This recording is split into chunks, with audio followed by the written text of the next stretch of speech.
The internet sometimes pisses me off, mostly when it comes to any kind of new technology, and people's first response is, "Oh my god, privacy! Oh my god, privacy!" Look, yes, privacy is an issue, and it shouldn't not ever be an issue. But it shouldn't be the focal point of everything new that comes out. There's this new technique that MIT students have figured out a way to be able to see somebody through a wall using Wi-Fi signals. It already existed in the first place, and now they're just being able to render that information in another way. Now, the way that I look at that is it's a tool. And the way that they're talking about it, they want to use it, in case somebody falls down, and my first initial response was, like if there was an intruder in the house at a certain time of the day or something like that. Here's the thing. Think of it like a knife. If the knife was a brand new item that came out on the market today, it had never existed ever, and I started selling it, and I said, look, I've got this really cool, like, flat piece of metal, and it's kind of beveled, so it's like it's rounded, but it ends up being kind of sharp, and I realized I can cut stuff with it. So I can cut apples, I can cut food with it, I can we've cut ourselves on so many different things in this world, and we started using rocks for a while. And, now we actually have this really neat thing that it's like intended to cut stuff. And, you can cut rope with it if you need to, so you don't have to use the whole length. Or you can, open boxes and stuff. Obviously these things exist in part and parcel because of the existence of things like blades in some capacity. But what I'm saying is that if I was trying to tell you, hey, I have this really neat invention that I'd like to share with the world because I think it's going to be useful, and then the first fucking thing you do is tell me how it's going to kill people, I probably don't want to give it to you. Yes, knives kill people. So do guns. Yes, we have privacy related issues. But what I find fascinating, this is what's hilarious. The people who use the internet on a regular basis, i.e. me or others similar to how I use the internet and sometimes more, are the biggest complainers about internet privacy. It's like, okay, so it would make sense if all you did was stay in your house and somebody invented something called a window. Well, shit, now people can see inside my house. Well, if you fucking went outside for a while, maybe you'd notice nobody fucking goes and looks in your house. And I don't mean to say, hey, go outside every once in a while because internet. No, I mean, that depends on the person. That's not, a blanket thing. And that's not even my point. My point is, everything can be used with maliciousness if somebody wants to. That's really what it boils down to. I can beat you over the head with my laptop if I wanted to. It's just that I don't find the value in doing that because that would destroy my laptop. So you could look at it and say, well, yes, this might prove to be privacy related. This may be an invasion of privacy in some capacity, but the question is, what's the cost to do that? What is the cost of persons, groups, organizations of any form, businesses, governments, which I know, yes, they're organizations, but what is the cost to them to find out you? Who are you, and why do they want to sacrifice anything to figure out who you are? The average person on the internet that creates this complaint never seems to create a reason for it being a privacy problem. They just say privacy. Oh, well, that's an invasion of privacy. Or, oh man, that's gonna be an invasion of privacy. But they never qualify it. There is never a qualifying statement that says, the reason why I feel that this would be an invasion of privacy is because then they could figure out what I'm doing when I'm sitting in my house doing nothing. Because who is doing anything, typically speaking? Now, I know that comes off with the idea, if you have nothing to hide, but that's not really the point. What I'm saying is that if you're not a person of interest, they're probably not gonna look at you anyway. And that's where the big flaw, I think, is. Everybody thinks that just because they can, they will. Well, they're probably not gonna focus on you. What they'll probably do is they'll use data acquisition.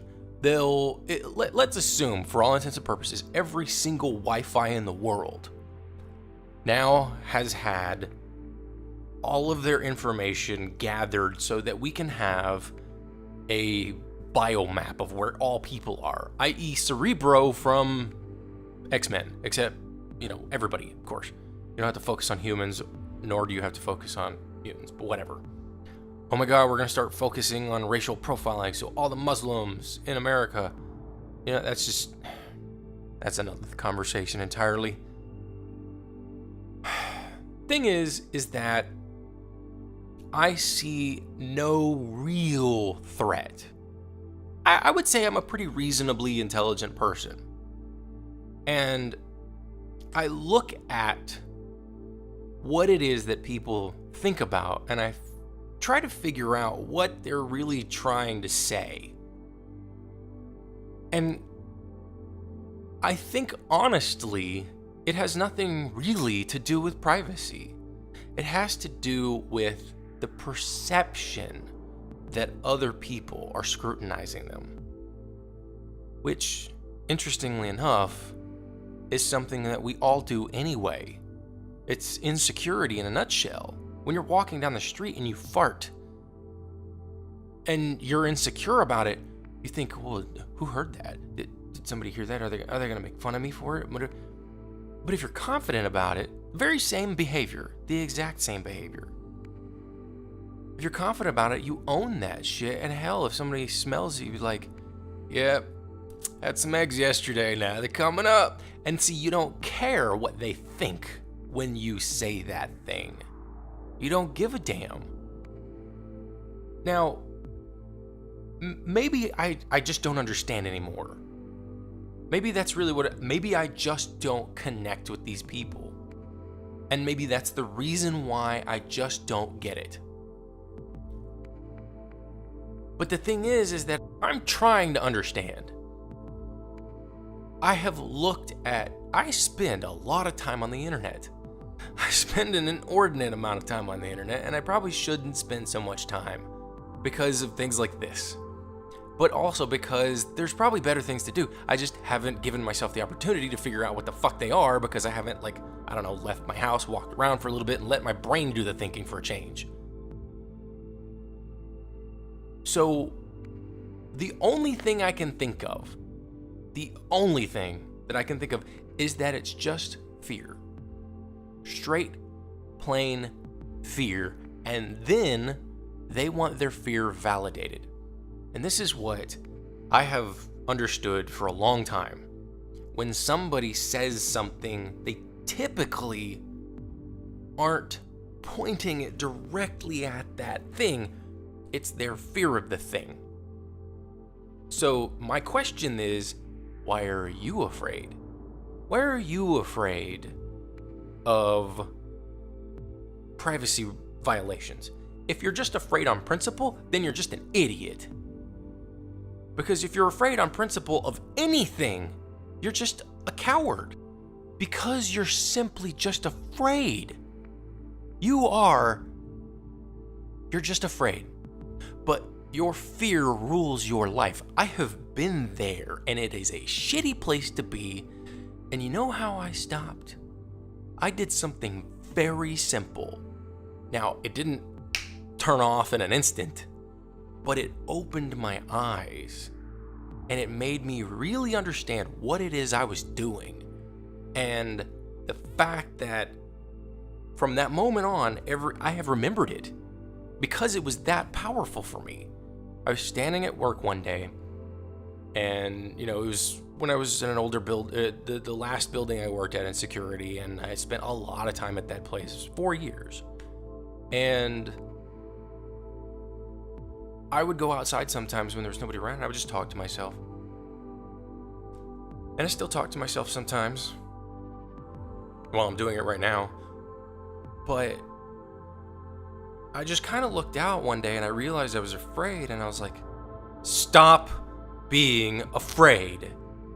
And when I said it, I had to repeat it again, and that time it really connected. I mean, maybe it helped because of where I was standing. I was able to have it just reverberate around me and really hear it. But the reality is, that was where it all came from. It was unnecessary fear. And that, I think, is the biggest issue. There are fears that are necessary. And when you're really being hit with something, it's okay to be afraid. When somebody's got a gun pointed at their fucking face, you should be afraid. But when you look at a gun on the screen, you shouldn't. And if you are, then you have a phobia and you need to get that rectified. Be honest. Because that's what aversion therapy does. It shows you a picture of the thing that you're afraid of, but it goes into the process of saying, look, this can't hurt you because it's not there.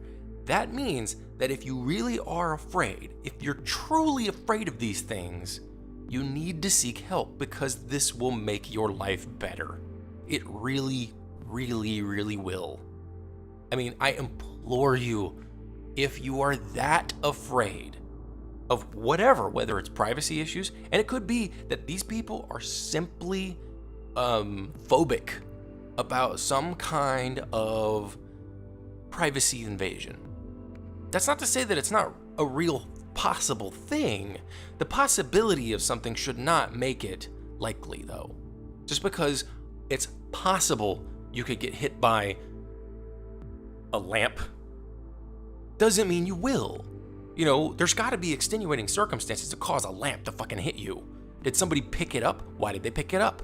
Why are they swinging it at you? Are they crazy?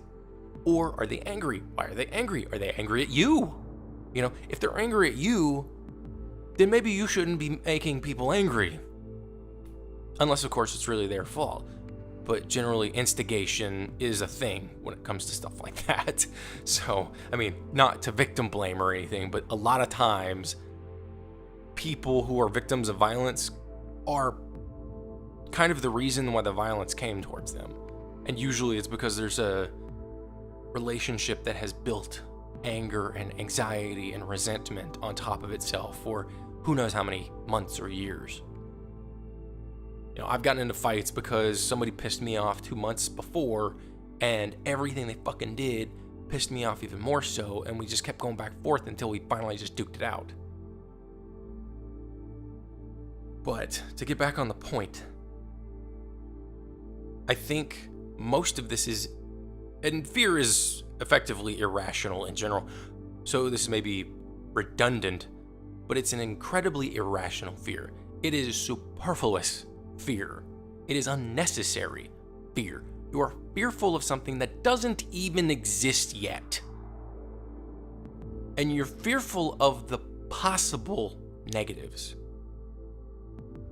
Okay, to take it personal, there were things that I thought of as a child that I would have absolutely loved to have happen. I'll give you 2 examples.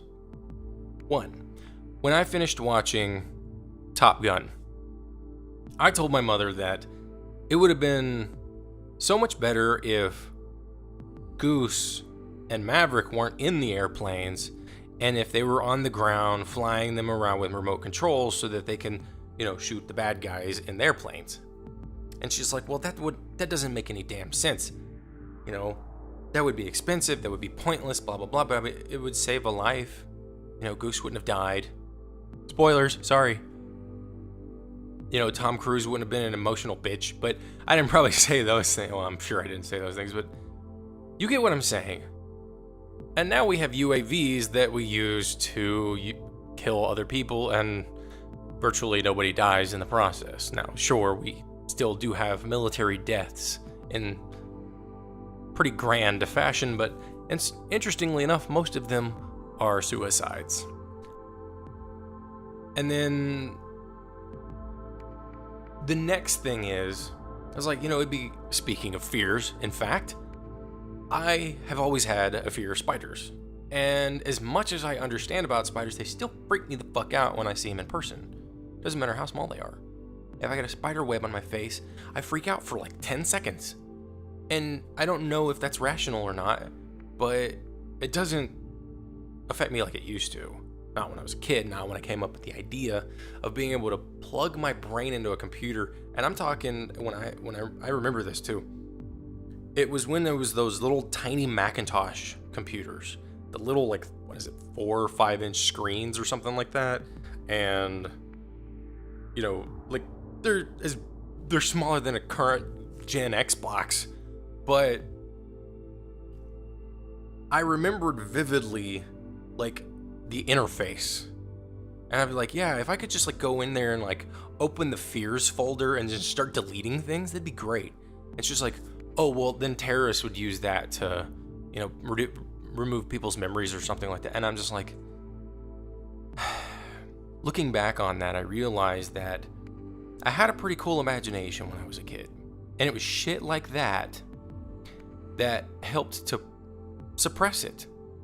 And only now, at fucking 34, do I feel like I'm even reaching that point again. I'm nowhere near it, but I feel like I'm at least going there again. And I think that, yes, understanding that negative things could exist is a very real thing to think about. But at the same time, if it halts progress, if it halts the imagination of a child, if it stops intellectual curiosities, technological advancements, because people are afraid, then where do we go? What happens? All we do is stagnate, and then all we get to do is stay inside of our little fear bubble, and we don't go anywhere. Is it really important to spread this idea that all these bad things could happen? Is it necessary? Is it even worthwhile? Is there actual, verifiable, scientifically proven value in doing this? I'm gonna say no, because as far as I'm aware, negativity tends to breed more negativity. Fear tends to bring more fear. Fear-mongering tends to make people more afraid. There's a video, and I'll put it in a link, from CGP Grey. It talks about this very idea. It's called "This Video Will Make You Angry," something along those lines. And basically, the fear and the anger and the talking about the thing is effectively what propagates it.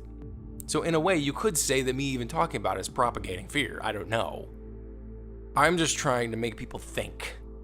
I mean, my two goals in life, in general, are to make people think and to make people laugh. I can't always do the same. I can't always do them all at once. Usually with this podcast, I try to make it to where it's just thinking.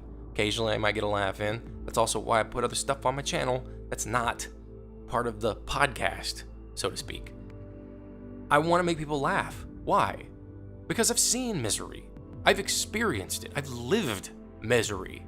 It sucks. It sucks to think every fucking day, anytime something good could happen, you've got to find the fucking negative. I dealt with it as, my parents, especially my mother, she was the negative Nelly pessimist bullshit. Anything that could be anything was never good enough. And yeah, it's turning into like a little psychiatric therapy session here, but the whole thing is about psychology anyway in this regard, so I'm just gonna go with it. I know I was always a peacemaker in my house. No kid should be a peacemaker in their own fucking house, because that means that there's some kind of war going on. And it was the war between my parents. It was the fact that neither one of them were confident enough in themselves to be able to sustain themselves. And they were in a negative codependent. They were basically Beth and Jerry. Okay? Beth and Jerry from Rick and Morty. If you ain't seen that episode, it's like season 2. I think it's episode 6. Episode 7. It's the one where they go get marriage counseling. I just happen to have it on screen, so. And that's the thing. They were codependent. They were miserable with each other, but they couldn't live without each other because their misery made them feel in some way alive. And they treated each other like shit, and they treated me like shit. And the only thing I tried to do was try to make everything good. I tried to make life happy. I tried to do stupid, silly shit so I could get their attention so they'd stop being fucking negative. And sometimes I even sort of took the brunt on myself in a way. I don't know specifics, but I think it was just me trying to make life better. And so that's what I'm trying to do here in this specific podcast. I want to make your life better. And I want to make your life better so that you can make other people's lives better. Pay it fucking forward. Stop being afraid. Please